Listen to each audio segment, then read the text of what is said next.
Alright, here's where we begin. Today in Phoenix, Arizona, a police shootout takes an unexpected turn, impacting both the skies and immigration policies.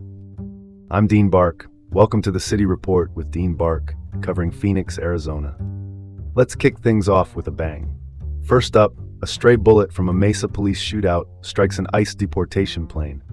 The incident happened on October 29, 2025, at the Phoenix Mesa Gateway Airport.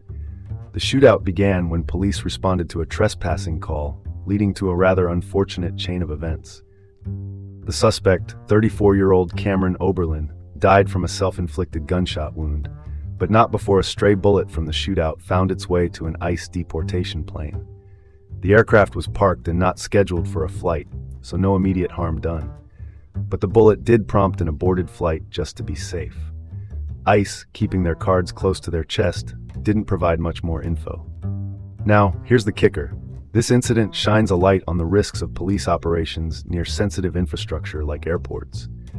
And in a twist, it turns out ICE uses subcontractors and subleases for these deportation flights. Not exactly common knowledge, right? So what's the takeaway? Maybe it's time to reassess how close police operations get to our airports. Just a thought. Moving on.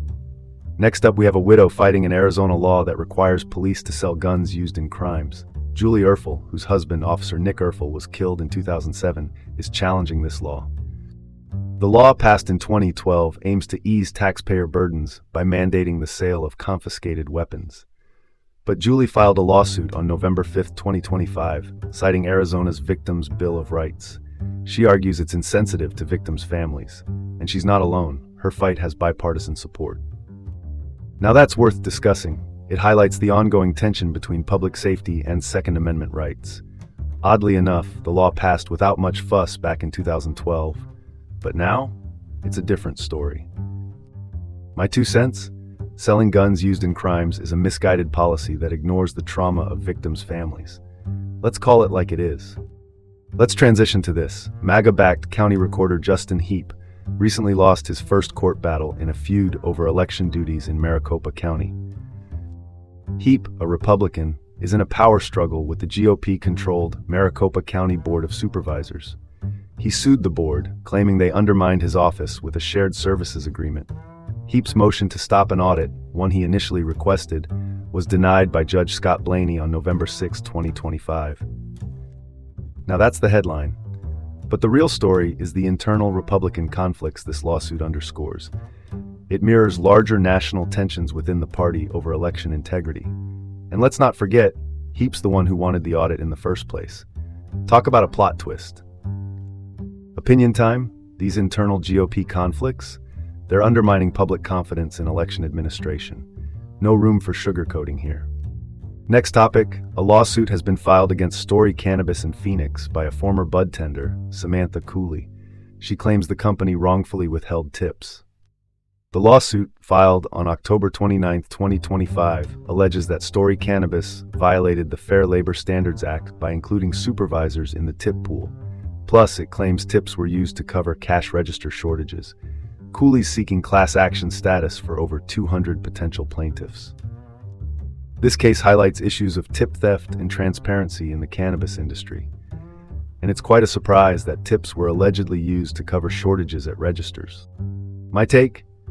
Companies in emerging industries like cannabis need to prioritize fair labor practices. Trust is hard to build and easy to lose. And now for something completely different.